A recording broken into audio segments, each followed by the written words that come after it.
Greetings, members one and all of the Salvation Nation. You can already see it, but we're going to talk about more than just what you can see in the difference between an American silver eagle and a Canadian silver maple leaf. So let's explore.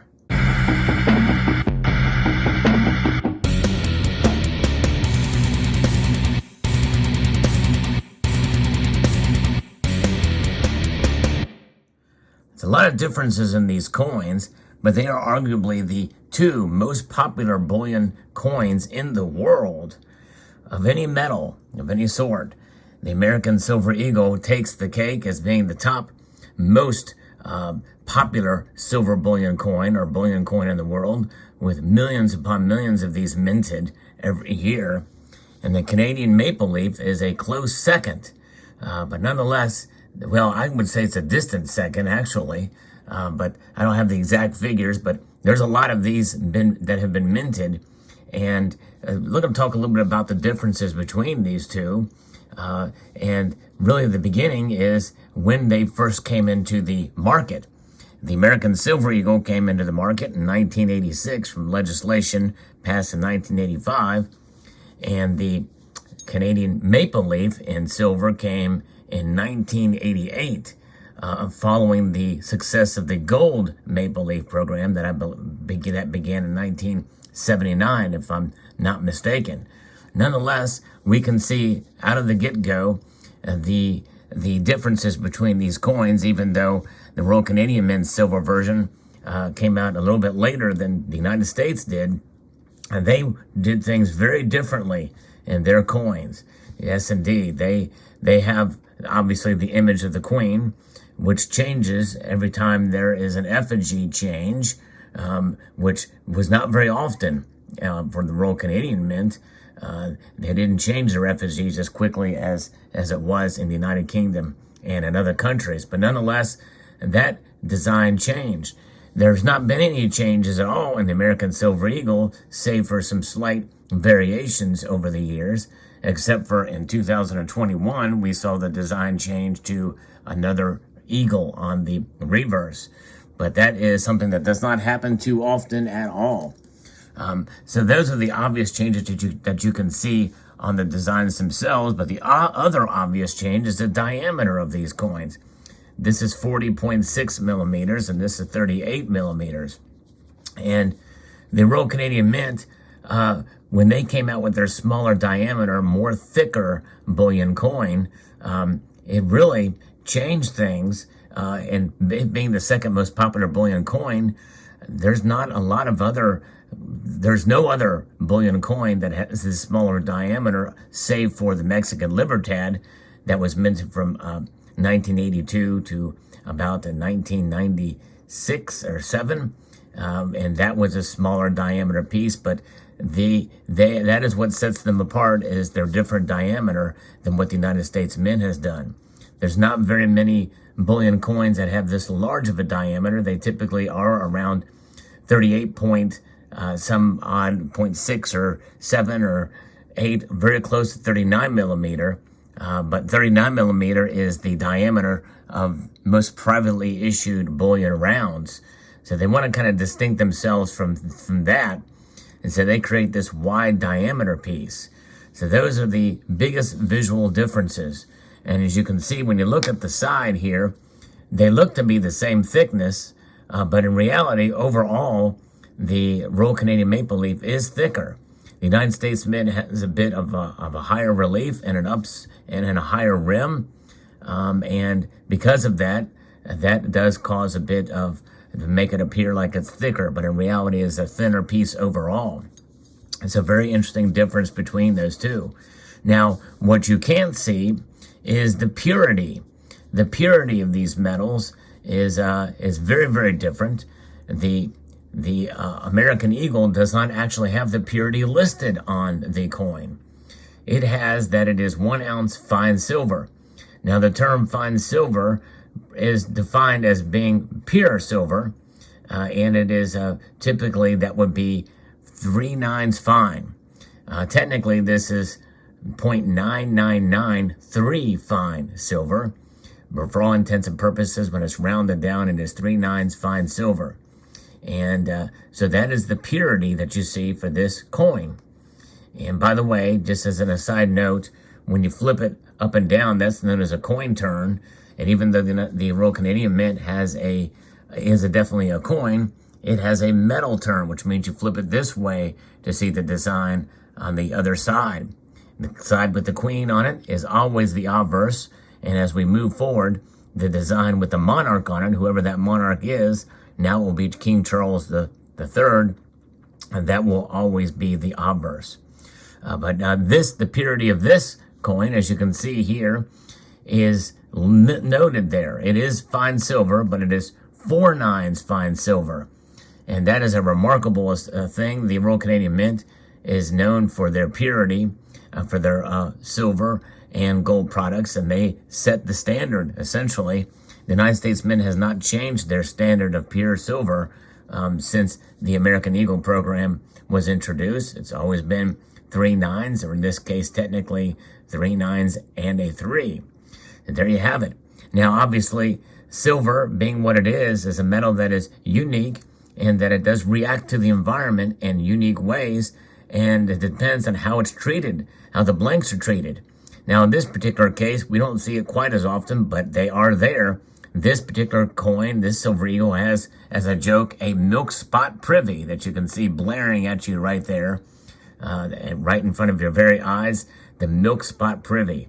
And so when the detergents are applied to the blanks, before they are annealed and heated, if the soap is not completely rinsed off the blank, then that soap gets baked into the actual planchet, and that causes milk spotting. Sometimes it takes a while for them to show up after they're struck. Now, I've seen graded coins that have been graded and it's been ruined by the spotting that has occurred maybe up to a year later. Nonetheless, there's that. And also, silver does tarnish and tone in a special way. As you can see in this piece, the toning is quite interesting. Some people find it beautiful. Others find it annoying. But nonetheless, toning of silver is kind of unique. And those are some ways to tell just by visual appearance that your silver is genuine. Another way to test them, and another difference we're going to look is how do they sound? How do each of these coins sound? Well, when you take a look here, we're going to look and see the ring characteristics, and the best way to really do that is to test them with a device called the Pocket Pinger. And this is what this device is. And if you're interested in one of these, it is you can purchase it in the link in the description below. They're not a whole lot of money, but it is a very effective way to test your silver. And the best way to do that is to take it in between these rubberized grips here, and you can put it inside there. We're going to look and see how this ring is different than the Royal Canadian Maple Leaf. You'd be surprised to see the difference or to hear the difference. And one way you could do it is you could use the end tip of your thumb here just to kind of have it ring up against the backstop there, and you can hear it. But a better way is to use the what is known as the stack stick. If you use that stack stick, you can gently tap it on the edge, and you can hear it this way.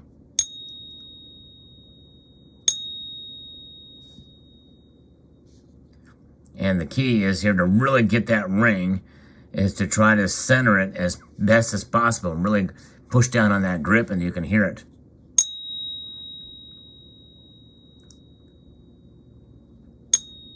It's a beautiful sound. You can hear that ring of the silver, but it's not just the silver that you're hearing.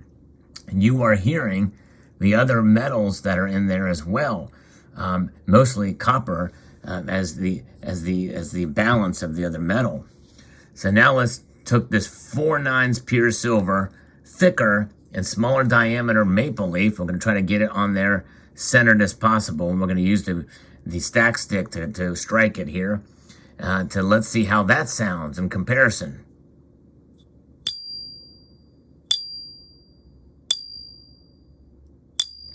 You can see it's a much shorter ring, but you can still tell it's silver when you strike it. It does have a very distinct ring, a type of ring that you will not get with a copper or some other base metal. But it is very distinct, a higher pitch, because it's obviously a smaller diameter compared to this. Let's do this again. You hear the amazing difference there. Pretty remarkable. So those are the different sounds that you can get out of silver products with this pocket pinger. And again, if you're interested in that, you can check it out in the link in the description below. But let's, as another example of sound, and I'm going to talk to you about the other difference between the Royal Canadian Maple Leaf and the American Silver Eagle here as well too. And let's see what another larger 2-ounce coin sounds like, if I can get it in here. And then this is a round. This is the Salivate Metal round. We're going to see what this sounds like. It is 3/9 fine silver. Because it's thicker, it has even more of a deadening sound. It is not 4/9 fine pure silver. It is 3/9 fine pure silver. But you can still tell that it's silver. It has a distinctive ring to it. And that is unique to silver. Now, this piece, like the American Silver Eagle, does not have the purity on it. It just says fine silver, but it is indeed 3/9 fine silver. And but I'm taking the definition of it. There's part of the reasons why I designed it that way. I didn't want any numbers around the edge, around the lettering there. I didn't want to have any actual numbers on the device itself. It's all letters. Multitude of gratitude, the Salvation Nation on this side, and letters all the way around on this side. And that is a reason why that is. There's a link to purchase this in the description as well if you're interested. But the other thing about these two pieces that is quite unique and really not established until 2013 or really 14 with how you're seeing it here, and that is the addition of security features to the Maple Leaf. The Maple Leaf has two security features that are quite pronounced and obvious. That is a very, very fine radial line pattern in the background. Very nice, but they also have this Maple Leaf privy that has other features on it that are only detectable under high magnification and also through this Bullion DNA program that they have, which is pretty remarkable to showcase a unique set of dies from which this piece came. It is a verification process that you do indeed have a genuine Royal Canadian Mint product, and I think that's fascinating. And that is the difference between the Royal Canadian Mint and the American Silver Eagle. In 2021, they put new security features on the American Silver Eagle. The only obvious one is a missing reed on the edge, which is really kind of a very sorry attempt at security feature for an American Silver Eagle. And but nonetheless, those are the differences between the American Silver Eagle and the Royal Mint Canadian Silver Maple Leaf. Let me know what your thoughts are in the comment section below. I'd like to extend a multitude of gratitude to you all for taking the time to watch, and encourage you to please rate, share, comment, and subscribe.